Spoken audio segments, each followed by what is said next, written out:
Okay, you guys, what is up? The King, as usual, is here today to do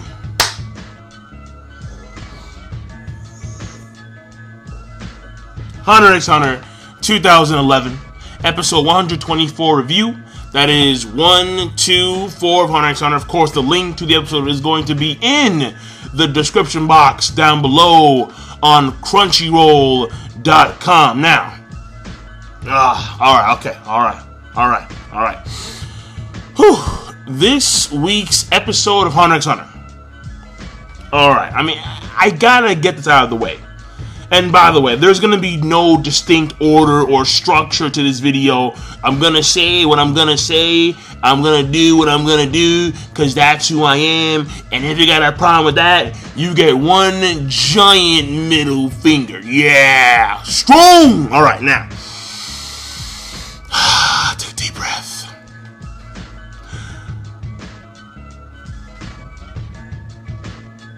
Mixed feelings. First of all, we don't get to see Chairman Otero, which to me, we don't get to see the chairman, and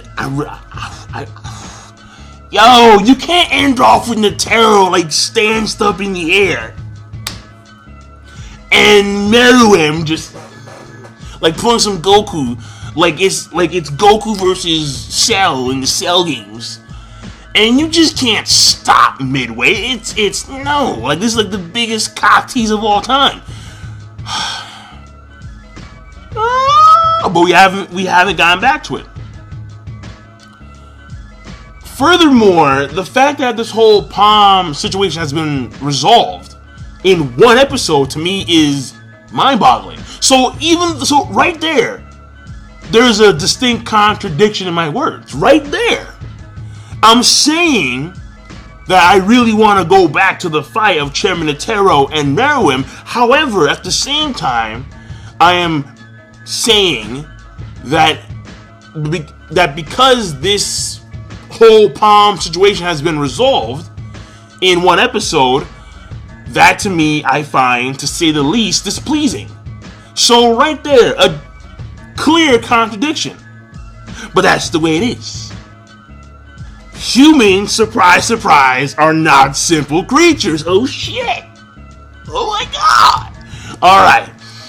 Well, that's number 2 right there. Alright. The fact that the episode itself, this situation with Palm has been pretty much resolved in one episode. To me, I think that it required a lot more focus.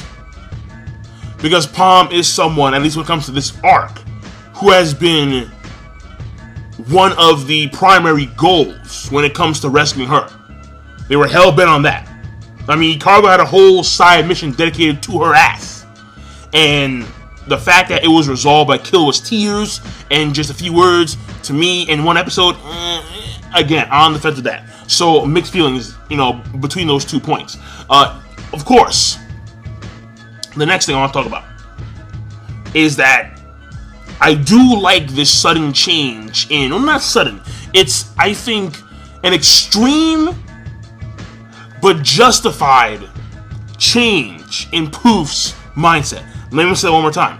I think that it is an extreme but justified change in his mindset, where he actually believes at this point in time that because the experiment has failed when it comes to changing humans, at least because Palm, she was number 1, and they experimented on her, they did some things, they tweaked her, at least they tried to, and they tried to separate the memories that she had with the emotions in the hopes of actually making this chimera ant human hybrid successful when it came to following the king's orders and so on and so forth. However, that wall that they had built between the emotions and the memories was easily broken down by Killwa's words and tears.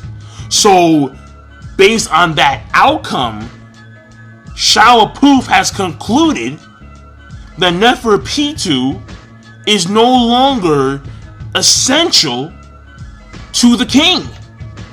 Therefore, he has now found a new path in creating this kingdom for himself and the king. Whoa, hell, whoa, P2. I'm sorry, poof.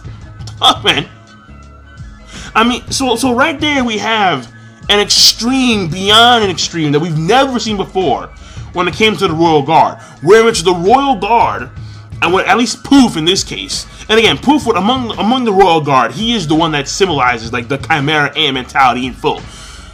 The fact that he is willing to dispose of, if you would, another Royal Guard, because in his mind that Royal Guard is not fit or has no benefits to the king and the king's conquest of world domination.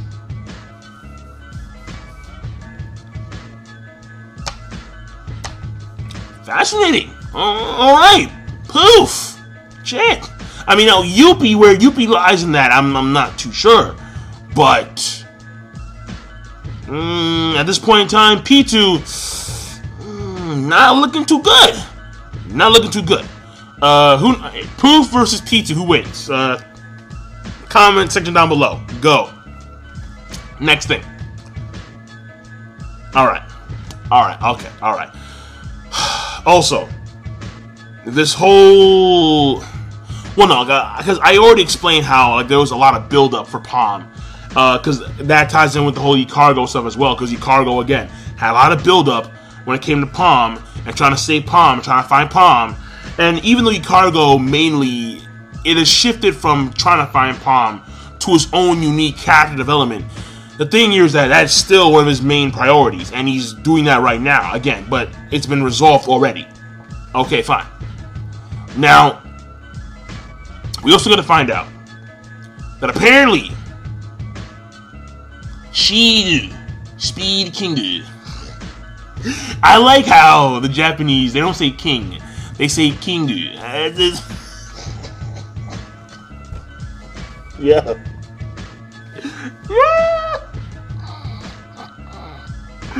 Yeah, I like it though. I really do.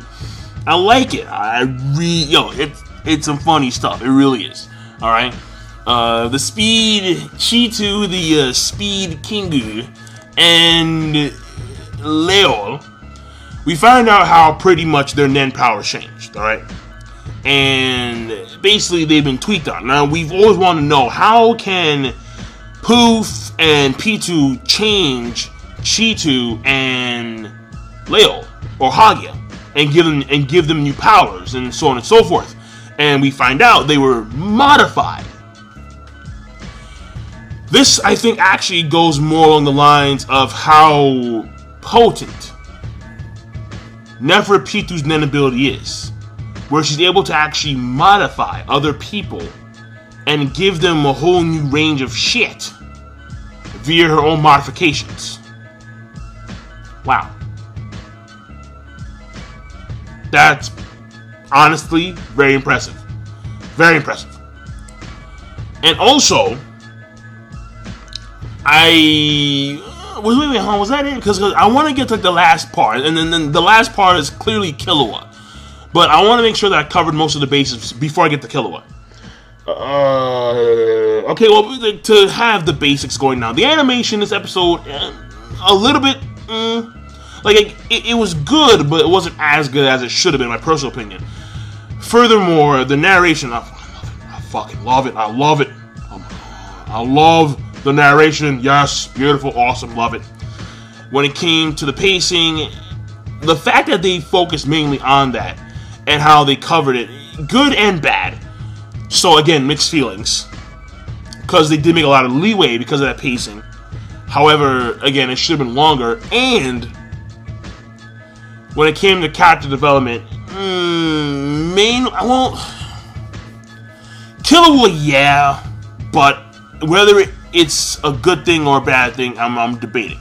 So let me get to the actual, because I can't think of anything else. And if I do remember something, I'll mention it later on in the video. But let me talk about Killua.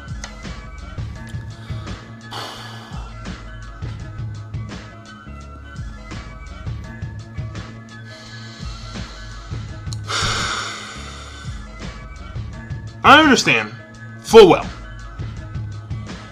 that Gon Freaks is Killua's best friend. In fact, probably Killua's only friend. I understand that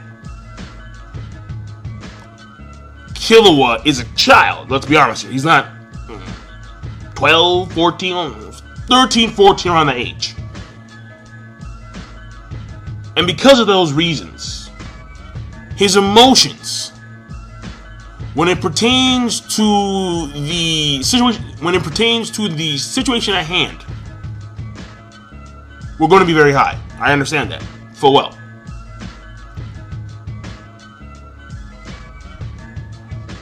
What I don't like, however, is the fact that, keep in mind that this has all been going on for a few minutes. So you have to keep in mind here that the whole Gon situation, with Gon basically saying like, yeah, well, I guess you're not affected by this, Killua, because it doesn't really matter to you. You're just here. And his friend pretty much going, well, his friend just being really, really, really pissed off. Let's keep it simple in layman's terms.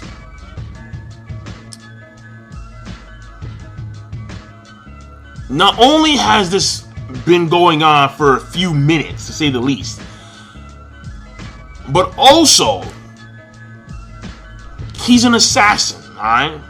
He is someone who will spend his life training, building his mind, or I can't say building his mind because it was forced upon him, but more or less something that he's been doing for a very, very, very long time. I mean, this is the same guy who has killed a lot of people, hasn't shed a single tear. This is the same guy, and remember in Greed Island how he was talking about Gensu, and how he said how, hey, I mean, Gensu, he killed a lot of people in this competition. I'll kill way more. And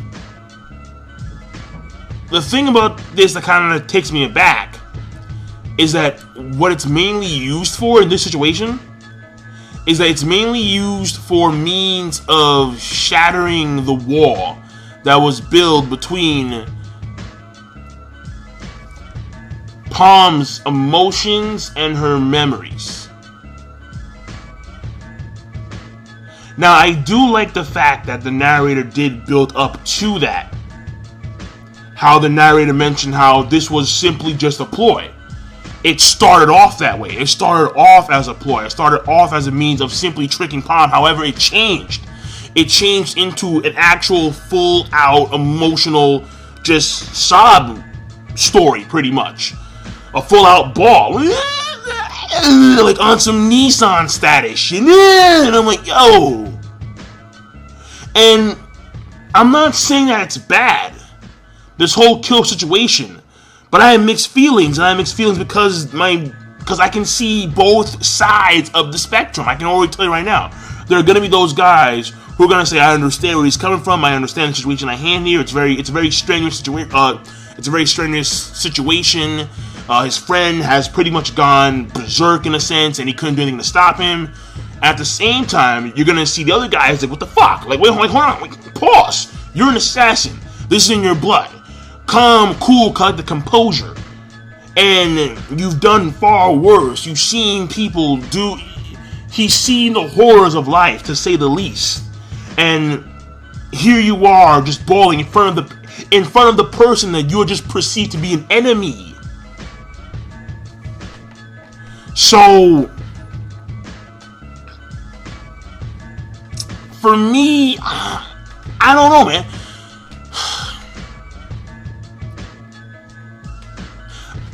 I'm going to lean more towards the side of I can understand where he's coming from.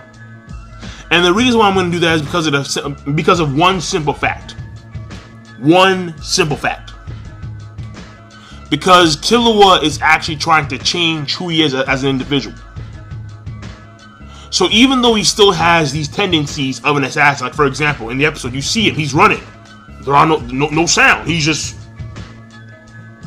He still has these little tendencies that, of course, lead back to his assassin roots. Sometimes he snaps, and you can see He's on full-on kill mode. But because Killua, as an individual, as a person, is trying to actually change the character, he's trying to change to become not like his father, not like his grandfather, not like his brothers, I should say, but more or less trying to be like Gon, trying to be someone who is more emotional, more compassionate for those around him, trying to be someone who is considered a good friend, quote unquote. And that's why he did that holy cargo thing. I mean, if it was the old Killua would have killed the cargo on the spot. But he saved the cargo. Thought it was actually pretty damn cool. So I see both ends of the argument. But I'm going to lean more towards I can see where he's coming from with this whole ball situation, him crying in tears, because Killua, ever since the... Not really the Hunter exam, but after that, ever since the whole, like, we got him from the mountain, and, you know, like, ever since that situation, that arc, that little small arc, Killua hasn't been making that change. So, because of that reason alone, because he intentionally is trying to change as an individual along those lines, I'm going to lean more towards their side. But I'm going to tell you right now, I can see the other end of the spectrum. I can see it as clear as day.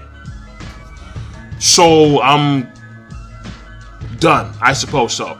The rating, I'm not too sure. I'm going to be very honest. I'm not too sure, because I have mixed feelings all over the place. I really do. And because of that reason, I'm not going to give the episode a rating at all. But the episode did have a lot of good things going for it. At the same time, things that are iffy, in my personal opinion. But in that particular situation, again, one last time, when it comes to when it comes to Killua, I'm not saying that's bad, nor am I saying that it's good. I'm just saying that there are probably at least two conflicting sides here, and I can see both sides, but I'm going to lean towards one particular side because of an intentional character change in Killua. So, I'm done. King of Lightning, rate the video, comment, subscribe as always. Peace. Have a nice day.